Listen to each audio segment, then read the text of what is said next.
So, it continues. Hello there, welcome back to Max's Writing Advice Q&A. In tonight's episode, I have a selection of questions sent by viewers just like you and picked through our random number generator. As always, before I go on anywhere, allow me to remind you that this setup is temporary. I'm away. I'm actually not here right now. And I just recently moved, so if this setup doesn't look too good, I apologize. It will be fixed in due time. For the time being though, allow me to give you the formal disclaimer. As always, and remind you that the following is merely just my advice, my opinion, and what works for me. Don't take it as gospel, instead take it as the ramblings of a silly person who looks a little bit, or rather precisely like this.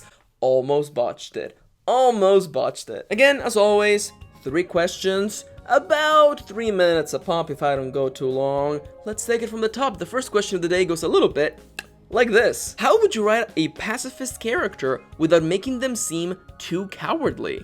Now this question here is a bit of an odd one, primarily because I don't particularly agree with this statement being presented. It's a leap in logic, and I don't particularly think I can jump that far.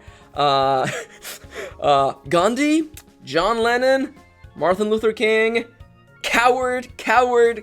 No, I don't know if I particularly agree with the idea that pacifism equals a character being cowardly or being coward-like. Let us begin this by remembering altogether that pacifism is the belief that violence, war included, is completely, absolutely unjustifiable. So again, is this inherently cowardly? I don't particularly believe so. Semantics aside, this is not really a question about pacifism versus cowardliness. This is an issue about a really familiar issue to this channel. It's an issue of, I want to write about X, but I don't want it to be Y. You want to make it romantic, but not too sappy. You want to make it sad, but not too depressing. You want to make it happy, but not too cartoony. Now, I'm going to take my own leap of logic, and assume the following. You are worried, maybe a little afraid, that people won't take your character seriously. They're going to look at them and say, oh, your character's a pacifist? Pfft, what a coward. The unfortunate reality is that I guess some people will, no matter what you write, no matter how much you change your character, some people may actually think that. Most won't though, because it's a little bit of a leap in logic again. But again, all of these thoughts, all of these worrying about what your reader is going to think is not only counterproductive, but a little more than a little bit futile. Why? Because you have no control over all of this. You can write and revise your story, trying to appeal to everyone, trying to make them all agree with the same thing. But it's not going to happen because everyone has a different point of view and different writing tastes and different reading tastes. And there comes a point when you realize that you have absolutely zero control over how people will react to your writing. I mean, when you think about it, everyone is the combination, the amalgamation of every event that has happened to them, of the culture that they lived in, the time that they lived in, not only their social standing, but their economic situation, their family, not only also that, but their genetics. There comes a point now when you have to stop and realize, wow, I can't believe we can agree on things, considering that we're all so completely inherently different. So, with that mini spiel out of the way, maybe another topic of semantics, but I think that the best course of action is for you to look at your story, consider what you want to write, and just go and write the thing. Be brave, write the story that comes to you. Don't worry about what the reader is gonna think or what you think that they are going to think, because ultimately, you don't know. Maybe nobody, not a single person is gonna think your character's a coward because you're gonna justify how they feel through the act of writing. Write the story. Write it first. See how it develops and move on from there, okay? Every minute that you spent worrying about what the reader is gonna think is a minute that you're not actually writing. So get back to writing, okay? Okay. The second question of the day goes a little bit like this. I am currently working on a fanfiction story, and I am planning to start releasing chapters weekly pretty soon, even though I haven't finished the whole story yet. Therefore, I'm having to edit it as I go, so I don't have the luxury of worrying about all the details later. Any advice on how to make sure the story flows even though I don't have the entire thing written? Alright, it's about time that we dealt with this.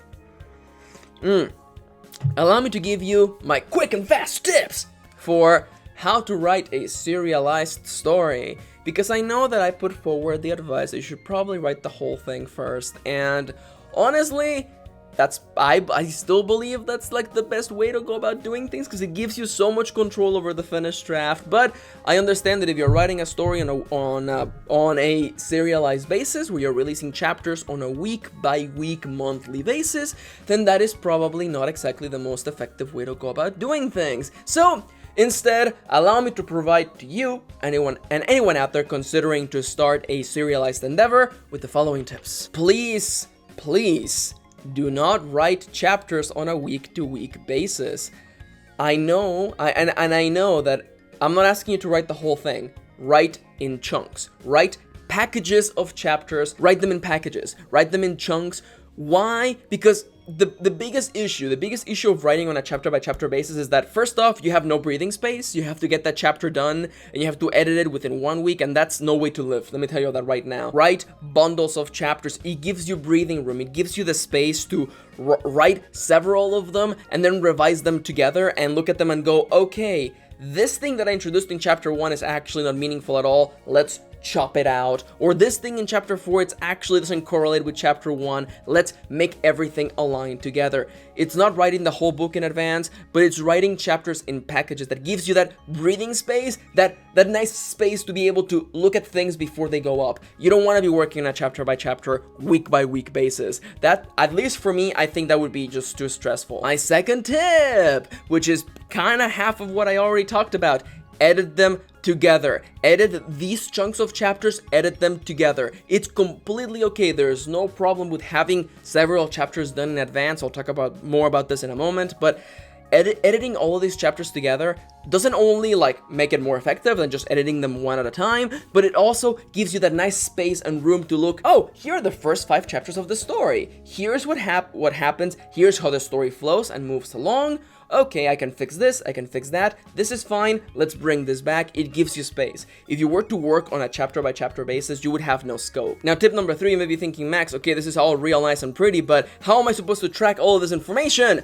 Have notes all the time. Keep notes of everything that you're thinking about, any ideas for future chapters. Have notes for everything. Ideas for characters, ideas for dialogue, ideas for things that may or may not actually happen in the story. It's better to have them written somewhere where you can access them than just letting them be forgotten. And also, having a nice bundle of notes can make it really effective when you finish one packet of chapters and then prepare the next one, because you just bring up your notes and look at them and go, okay, yeah, I have to make sure that I never mention this about the character, or I don't mention this just yet because I want it to be a surprise for later on, or oh yeah, I promised that I would mention this particular landmark in the world or this particular element of the lore. I have to make sure I tackle that during chapter 7 or 8. And of course, most importantly, the biggest tip that I can offer you, please work ahead. Give yourself plenty of time to prepare chapters, write them, let them sit, revise them, and release them on a weekly or whatever basis or whatever frequency you would like to release them on.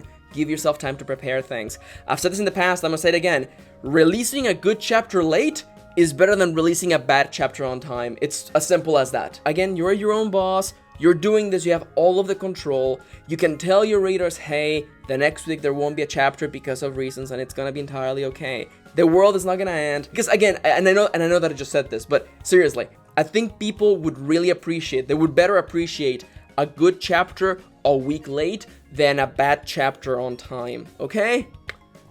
Okay. And as for the final question of today's video, it goes a little bit like this. Hey Max, what's your opinion on writing with parentheticals? That being statements that are wrapped within parentheses. And what are some of the best ways to integrate it into your writing without it seeming contrived? Thanks! Well, I mean, like, if you're asking me what I really think about it, I honestly kind of feel that parentheticals, or statements that are wrapped by parentheses, are kind of like contrived, really? Like, they're by their very own nature contrived. I was thinking about this question when I first picked it up, and the only one time when I thought it was effective, or at least it wasn't ineffective, was in Neil Gaiman's American Gods. That story has parentheticals to indicate the character's inner thoughts, and I thought that it was alright, but I didn't think it was like better than just using italics to show, you know, internal dialogue. And as I was thinking about my answer for this, like, because I have to, you know, at least I feel like I have to explain my point of view, because I don't want to just say, yeah, I know they're contrived, deal with it, hashtag deal with it, but because I feel that I know people can make them work, but for me, because this is of course just my opinion on how I feel about things, I'm a very auditory writer, so I seek to write how characters speak, and parentheticals are inherently not spoken. They are like not spoken at all. So I guess my brain's just not programmed to like them, or at least to find ways to apply them to the way that I write. It's just, I know, it just doesn't seem effective for me. That, of course, is just my point of view. Maybe you can make them work. Again, I mean, I thought they were fine when I read American Gods. I thought it was entirely fine. I didn't think it was any better than just using, you know, italics for inner dialogue, but, you know, it seemed effective. Yeah, but again, I don't wanna end this on like a downer note, but it's just, you know, I don't particularly feel that that's the thing for me. And again, I want you to remember that everyone is their own independent writer, and everyone is different from one another, and what may work for me may not work for you. And honestly, real talk, when it comes to stuff like this, trial and error may just be your best friend. So I feel like what I'm trying to say here is I want you to go and try out what you want to do, because honestly, we're all different and there are no hard rules to any of this stuff. If you feel like your story needs parentheticals, then go ahead and do it. You know, people are gonna feel about it one way or another, but ultimately, you gotta chase the story that's exciting you, and if the story requires these, then go ahead and do just that, okay? Okay, and that's about it for today's video. I hope that you enjoyed my answers, and I hope that if anything, I just gave you another point of view. For the time being though, I want to thank you for watching. If you have your own thoughts to the questions that were answered today, your own particular point of view, please feel free to drop your comments down in the comments down below, as well as questions for future videos. But for the time being though, I want to thank you for watching, thank you for spending a little bit of your day with me, and I'll see you on the next one.